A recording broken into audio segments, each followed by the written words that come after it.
Hey Rob, how are you? I'm doing great, man. How you doing? I'm doing very well. Big fight, big name opponent. It's the last card of the year. Can you describe the feeling right now as the fight is just a few days away? Yeah, I'm just ready. I'm excited to be back. It's been way too long, being tired of these damn year off layoffs, and yeah, I just want to get out there, put on a show, and break into the top five.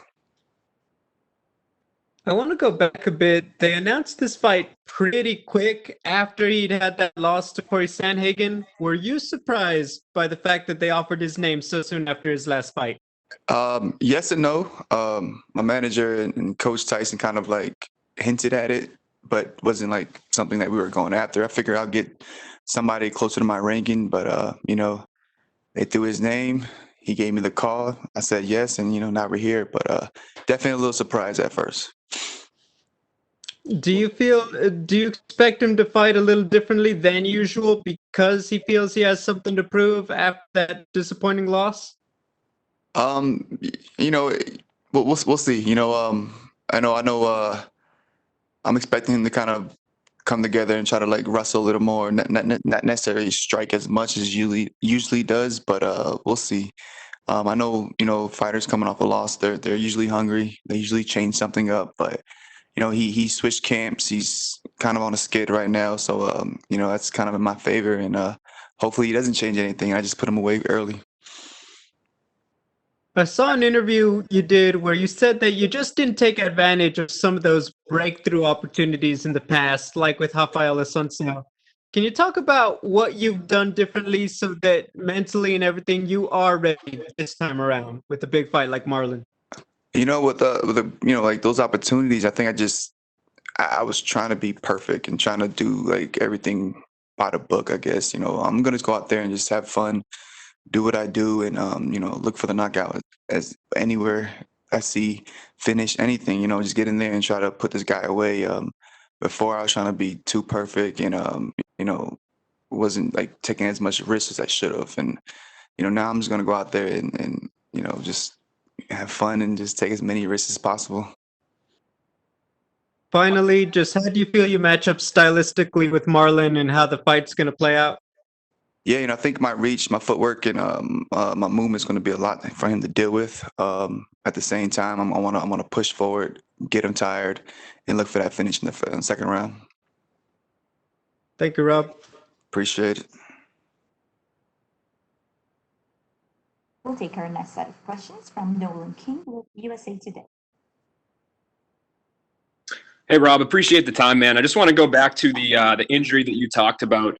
Had you had something like this before in your career, or was this the first major hurdle health wise that you've had to come Yeah, overcome? this is my first major injury. You know, yeah, first major injury. I haven't really got too many bumps and bruises even during training camps or anything like that. And this actually happened during the fight, but yeah, we bounced back, we recovered. I got a brand new knee, and yeah, that's past me, that's behind me. Mentally, how did you overcome those hurdles that I'm sure uh, last year for you, you wanted to compete more and you were healthy, and then to go out there have a good performance and then have to be out for a year. So how did you deal with it mentally and kind of stay positive throughout all that? Yeah, it was frustrating. It sucked. I honestly did not want to do the surgery. I didn't even think I needed surgery. I tore it in the second round, got through the third round, woke up the next day. We walked around DC, went to the zoo, did all that. And then once I got the MRI and went to see the surgeon, it was like a shock. They're like, "Nah, bro, you're out for a year or 9 months, and you need surgery." And I was like, "What?" I couldn't even believe it. But it's pitched for like 2 days. Got us, and then once we booked the surgery, did the surgery, and just got right back to work. I basically made rehab my new sport, my new martial art, and just put my head down and got to work. You know the you know the whole pandemic and the coronavirus situation kind of like slowed everything down. So it wasn't the worst. And at the same time, I got to, tag along with Calvin. And so it kept me busy, so it wasn't the worst, but definitely it was frustrating sitting around watching everybody else fight. And I know you hope this probably changes going forward, but December's kind of been Rob Font fight month the last couple of years. in terms of your skills wise, how do you stay consistent and improve when maybe you're not fighting as often as you would like? I was shadowboxing on one leg. I was figuring out ways to kind of like figure out ways to kick. Holding the couch, just figuring out different ways to stay active. Once I was able to kind of ride the bike and shadow box, wasn't the worst. I would watch a lot of film, watch a lot of fights. My man Mike Azanga hooked it up with the BJJ Fanatics, so I was watching all kind of jiu-jitsu videos, striking videos, and just staying busy. And then obviously training people at the same time. I was still teaching, doing privates, teaching classes. So I'm in the gym all the time, not physically doing it, but I'm still around. And then again, like watching Calvin rise the way he did, it was motivating and urged me to have that hunger to get right back to it. Last one for me. You mentioned Calvin. I know you obviously have a big fight on Saturday. He has a big one in January. How important do you think this stretch is for you guys in terms of the New England cartel and really solidifying you guys at the top of your respective divisions? Yeah, man, this is big. We got to go out there and obviously win these fights, and it brings us one step closer, bringing the belts back to New England, back to Boston, and obviously holding it down for the cartel. Appreciate the time, man. Thank you. Appreciate it.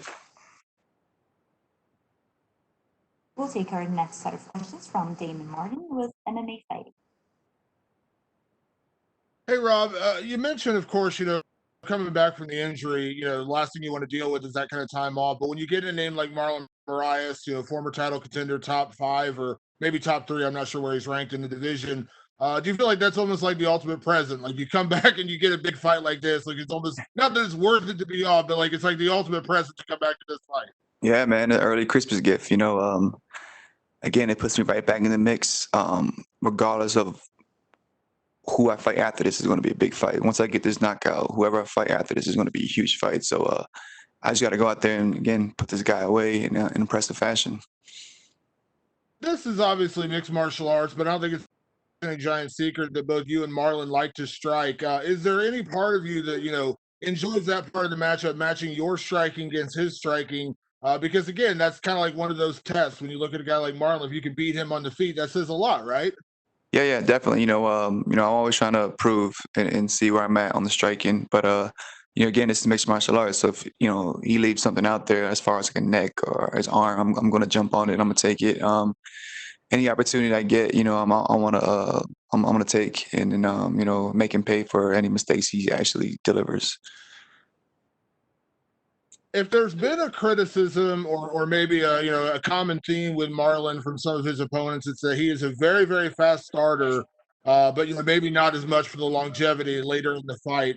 Obviously, I'm not going to ask you to give away your game plan, but is that part of it with him? You have to be careful with him early, but do you feel like the later this fight goes, the more it does favor you? Yeah, I definitely want to push the pace the first round, wear him a little bit, kind of get in his face, make it a little dirty. At the same time, technical, if that makes sense. And then look for the finish definitely in second toward the third round. But like I said, man, anything happens. If I get the opportunity in the first round, I'm gonna put him away. And last one for me, Marlon's style is so devastating at points. We've seen him with the head kick knockouts and the big knee he landed on Aljamain and things like that. And you do see some fighters when they face certain opponents like that, they come in almost, nervous, kind of, they don't want to engage them. They're kind of gun shy a little bit. You've never really been that way in your career, but you feel like that's a big key against Marlon, not showing fear in the face of. Again, I know you respect his power. He's a very dynamic striker, but not showing any kind of like nerves or fear in the face of that.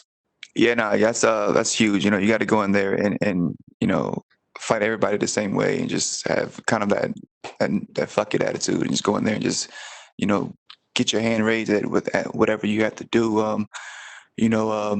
Marlon's tough. He's definitely a fast starter. And he definitely hits hard, but who doesn't in the UFC? Who doesn't in the top 15? So this is just another name, another opportunity, and I just got to go out there and take advantage of this opportunity. Thanks, Rob. Thank you. We'll take our next set of questions from Pablo Santamaria with Multi MMA Ecuador. Hi, Rob. Can you hear me? Yes, sir. Okay, the first thing I want to ask you is, you've been out for almost a year. So are you happy to be back in the octagon, and what we can expect from you? Damn, I'm excited, man. It's been too long. I just want to put out entertaining fights, high-paced fights, and again, I just want to look for those finishes and get paid, man. I'm hunting for those bonus checks, so expect a fun fight. I get it. So, what are your thoughts of Marlon as an opponent, and where do you rank him against all your opponents you face? Yeah, man, he's a savage. He's been around forever. He's followed the top guys. Believe he's a former champ in the World Series of Fighting. Was what #1 contender, I believe, right? Obviously for the UFC. So he's a top guy, and beating a guy like that just puts me right there. And I just got to go out there and again put this guy away because impressive win over him puts me right there where I need to be for that title shot. Sure. Okay, there's also a big fight between Chito Vera and Jose Aldo. Who you got in that fight? Honestly, I don't really care.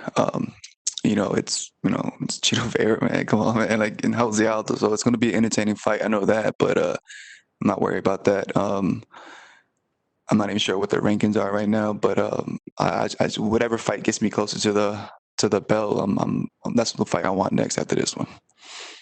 I get it. I get it. So, what's your prediction for this fight? For my fight or Cheeto's fight? Yes, for your fight. Second round knockout. Okay, thank you very much for your time, Rob, and good luck on your fight. Thank you. Thank you. We'll take our next set of questions from Jay Anderson with Gateside Press. Hey, Rob, welcome back. Want to start, do you have your dog with you today? Say it one more time. Do you have your dog with you today? I don't have my puppies with me, man. I'm pissed. We couldn't get them out here, but next fight. Is that because of the pandemic restrictions, or? Yeah, definitely. They're not letting the pups in. Bummer. All right. Well, I wanted to ask, I mean, you've been on the sidelines kind of looking at all this go down over the past year. How do you expect to react to the empty arena? Are you going to miss the fans? Is this going to be better because you can hear the coaches? I honestly think the only thing that's gonna be weird is the walkout. After that, I think once we touch glove, I touch him, he touches me. Pause. That didn't sound right, but once we get going and start fighting, I think it's going to be another day in the office. And that last fight that he had with Sandhagen, did you see anything in that performance in terms of holes in his game that you can exploit? Yeah, man. Sandhagen, he's on fire right now. He showed a lot. He showed a lot. What happens when you keep the range? You show a lot of footwork, and you go out there and you just be fearless. And I plan on mimicking that. And speaking of keeping the range, then, I mean, how big a factor do you think that reach advantage you have is going to be? It's huge, man. It's huge. But again, if I don't use it, it won't mean much. But so my plan is go out there and use the range, use the footwork, and then when I need to close the gap, I'll close the gap. All right. Well, looking forward to it this weekend. Thanks very much. Thank you. Thank you. That's all we have for you today, Rob. Thank you. Thank you, guys.